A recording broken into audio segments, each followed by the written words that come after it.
Today I will spend $250 to turn this basic PC setup into the best possible streaming setup.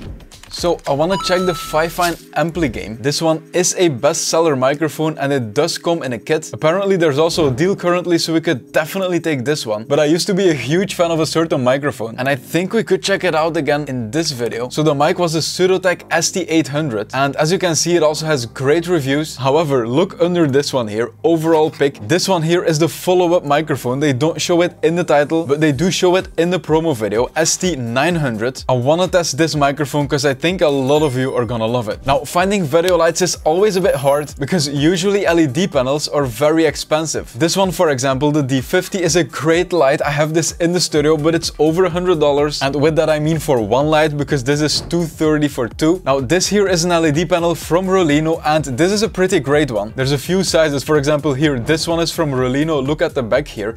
And then look right here, this is from Neewer. It's pretty much the same style. It's just that this here is a smaller version. This one is the bigger. Now the thing is, you can also find a kit like this of two lights for around $35. Here you have similar ones for $30, $32. So what I'm gonna do is I'm gonna test both. I'm gonna test the $60 great LED panel against the $30 kit because having two lights on you might be better even if they're cheaper. So we're gonna choose this one here as the main light, but we will test the other ones. I'm gonna add this to the cart. And that brings us at $120 already. Alright, now before we go on, I have a completely free and very useful tool as the sponsor of this video. Stop wasting your time searching your streams and videos for the best moments and highlights. Go viral faster with Framedrop.ai. Framedrop is a free-to-use tool that leverages AI to automatically detect your best clips and highlights. It will handle everything from gaming content to talking content and it's incredibly fast. Framedrop is also very easy to use. Just enter the URL of your video and boom, you get a bunch of highly engaging clips. You can also easily edit the length and layout of the clips and add subtitles with a click of a button. After doing this, you can either download your clips or immediately share them to all your socials. Now, in case you missed it, Framedrop is completely free to use, so click the link in my description and you can start making your own clips today. Thanks to Framedrop.ai for sponsoring this video.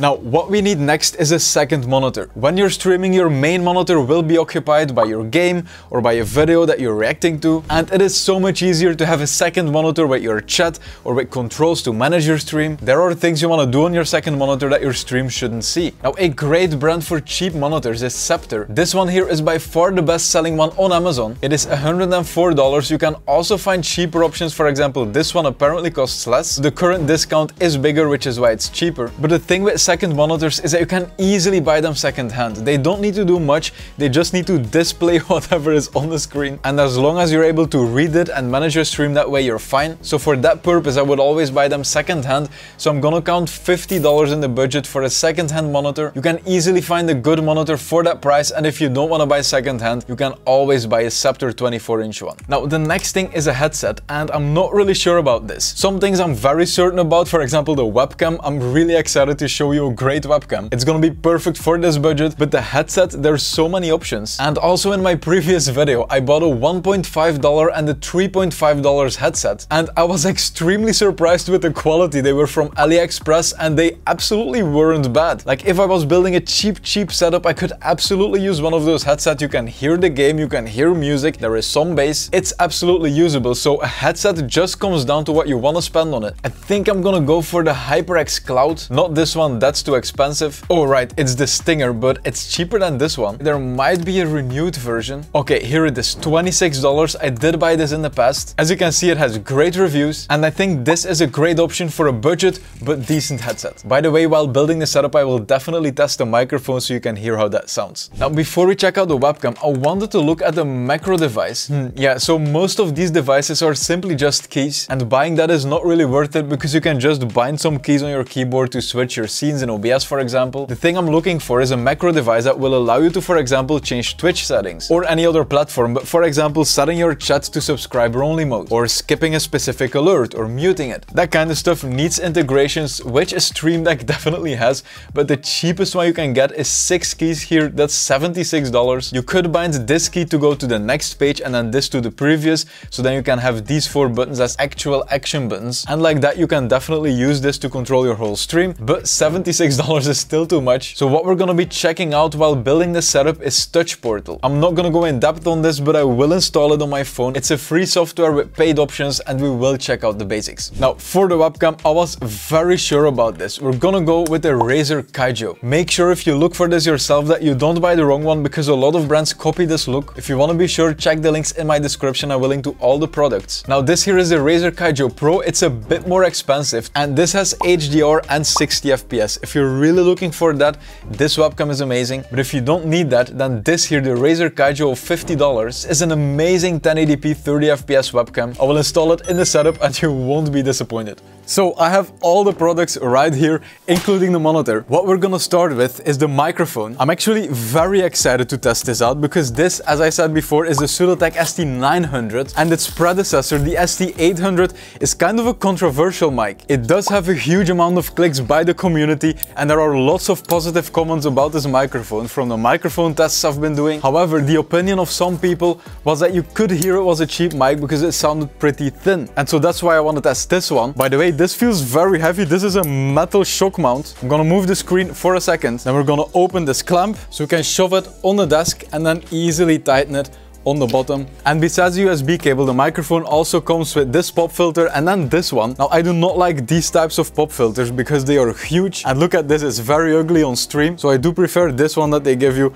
It's like a little head for the mic. It seems like the USB cable is a very long one. This is gonna be very useful since we have a microphone arm and we need to route it through. Okay, now even though it's a long cable, it's not long enough to go from the other side of the desk all the way to here. Now the last thing in the box is cable strips, and that is perfect because this way you can route this cable all the way across the arm. Now I want to test how this microphone sounds, so I'm gonna use the headset that we got. This is, if I remember correctly, the HyperX Cloud Stinger. It was $27 as a renewed version and the microphone should be working. Now instead of listening to this on the PC, I can plug the headset in the headphone jack of the microphone, and then this way I can live monitor the microphone without delay. This definitely sounds like a studio microphone. I remember this from the previous one. As you can see on the back of the box of the microphone, the low end has been boosted significantly than the high end a bit, but you can absolutely hear this boosting of the low end. And as you will see, if I speak around the microphone, it only picks up from the front. I am very quiet now, and if I move to the front here,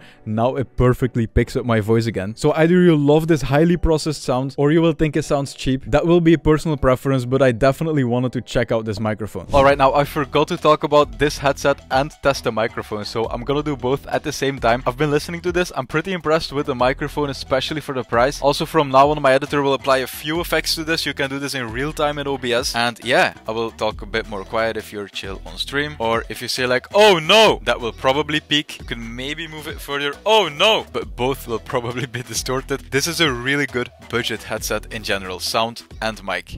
So the lighting is something I was very curious for because we're gonna test two different things. This here is kind of a budget LED panel. Not budget in the sense that it's cheap, but budget because usually LED panels are very expensive, and this is an LED panel that's a bit smaller than those, but also much cheaper. It does come with a power adapter. You can just plug it in somewhere, apparently here on the side, so let's plug it in. There's also a screen, and if you change the color temperature or the brightness, you can see that changing right there. Now I have to be honest, this isn't super bright, but I just realized that I hadn't plugged it in. This is battery powered, you can charge it. However, I do hope that when we finally plug it in, it will be brighter, because this won't light my face much. I'm gonna plug it in here on the bottom of the desk, and it didn't change. This is 100% brightness. I'm really curious for the test with the webcam. If you remember, we got the Razer Kaijo, and this webcam is very good in low light, so maybe it doesn't matter that the LED panel isn't very bright. We will have to test that, but now we need to add this arm to the desk. I'm not sure if I talked about this while buying everything. I might have forgotten, but if you buy this LED panel, you're gonna have to figure out some way to attach it to the desk, and this here is one of the ways. You can lower it a bit just above the monitor, and I'm really curious to test this. But honestly, now that I see how weak this LED panel is, which might be fine, but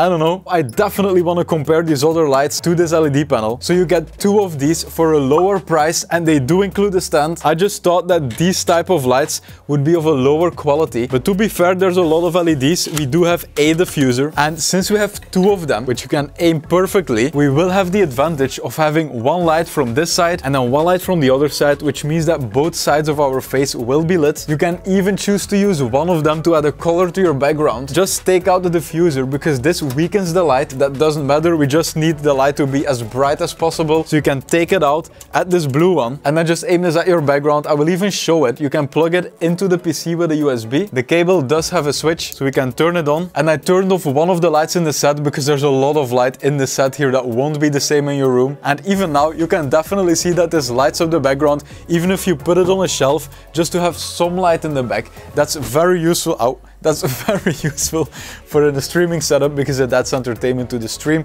to your image. But for testing the webcam, we're gonna add the diffuser. And this light is pretty much as bright as this one. We have two of them, so I'm really looking forward to that. But we have some other stuff to install. Basically, the next two things we're gonna add are things that will make managing your stream easier. One of them is having an extra monitor that will display a bunch of stuff next to you. And then the other one is using your phone as a macro device with an app that I'm gonna test. It's called Touch Portal, and it's completely free.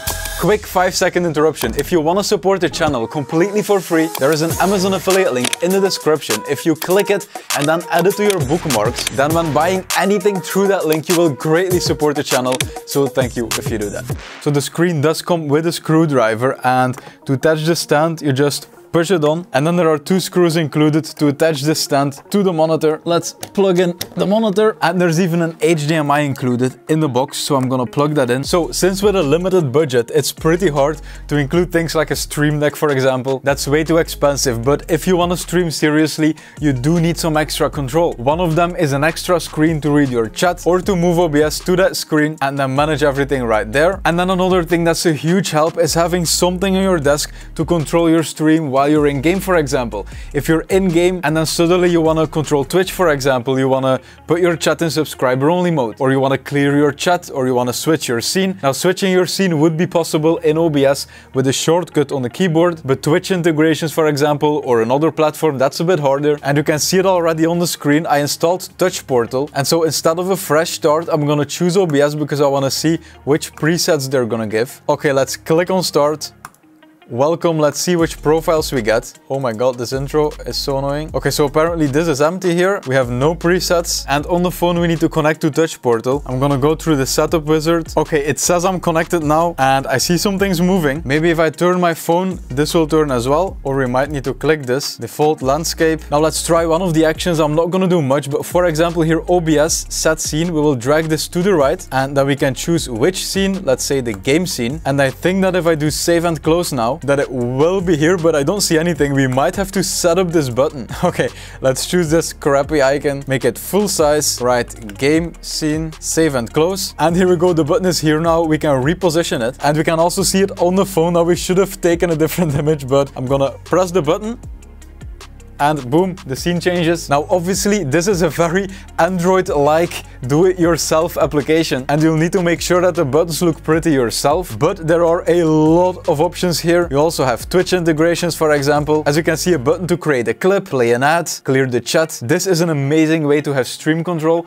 but do it completely for free. Now next, I'm gonna install the webcam on the monitor. It's the Razer Kaijo, and it's an amazing webcam. I'm really excited to show this. It also feels very premium. Like this stand here, usually these are very flimsy stands that are like bouncing around, wobbling around on your monitor, but this is very thick, it's pretty heavy, it's very sturdy, and it feels like a quality webcam. It feels more expensive than $50. And I'm really curious now because I want to test both lighting options. Now before we test this webcam with the lights, I want to test it with my lights here. Please don't forget that when attaching any webcam, you should always make sure that it's running at the correct resolution. So I'm gonna set this to 1080p, and it's much bigger in the preview preview now, so it wasn't set to the right resolution before. Okay, I'm gonna pick up the webcam for a second. So as you can see, this is a very crisp webcam now. There are very premium lights aimed at me, but I just wanted to show you what the potential is of this webcam and also how important good lighting is. So I'm gonna put it right here. This is gonna be the test setup, and I'm gonna turn off one light, turn off the other one, and I'm gonna turn off the RGB behind me as well, because it's not a fair comparison. So it should all be turning off now. Alright, everything is turned off now besides the ring light of the webcam and then the LED panel, and we will have to change the exposure manually. Okay, now this works, but I wanted to show you this. If you only have one pretty weak light aimed at you, then the whole room will be very dark and then you will be very bright, and if you come too close, there will be bright spots on your skin, especially if I turn on this ring light. Even if I'm further away, I think this is fine, but usually with cheaper webcams, it's better to just turn on your room lights and then have an LED panel, for example, and the ring light also aimed at you. You can even turn off the ring lights, and you can then play around with the white balance to look for something that you like, but I think this might be a better option compared to turning off all your lights. So I'm now gonna try the other two lights here. These are much cheaper. I'm gonna aim them towards me, turn this on. So I'm gonna set this to the maximum as well. I'm then gonna turn off this light, and I think we can agree that I look way more lit up. So I played around a bit with the settings. I am a bit darker now, but I do look more cinematic. And I think that this is a much better setup. Look at me. I'm very pleased with this result. So it's the two budget lights aimed at me. I really like this look. I left on my room lights. I will quickly turn them off. So as you can see, I'm kind of in the dark now. This could work if you want this look, but I like the previous one better. And in case you want to see everything together, this is the Pseudotech mic together with the webcam with the lights. We have our touch portal to control the stream. We have a second monitor. I will link all of these products in the description. I had so much fun building this setup. If you want to see more content like this, subscribe to the channel. I will build setups for other budgets. Follow us on Instagram for behind the scenes. Maybe you can check out this video because it's a recommended for you. Thank you so much for watching, and I will see you in one of my next videos. Have a nice day.